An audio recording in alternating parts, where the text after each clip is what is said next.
Continuous এবং continual শব্দ দুটো প্রায় মনে হয় যেন একই ধরনের অর্থ প্রকাশ করছে। আসলে শব্দ দুটো সম্পূর্ণ আলাদা। কন্টিনিউয়াস আমরা জানি যে সেটা আসলে উইদাউট ইন্টারাপশন কোনো কাজ চলছে, এই ধরনের ক্ষেত্রে কন্টিনিউয়াস ব্যবহৃত হয়।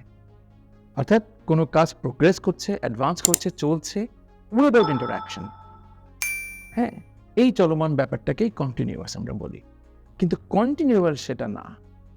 কন্টিনিউয়াল হচ্ছে এটা রিপিটেডলি রিকার করছে, অর্থাৎ বারবার ঘটছে একই জিনিস, তখন আমরা এটাকে বলি কন্টিনিউয়াল।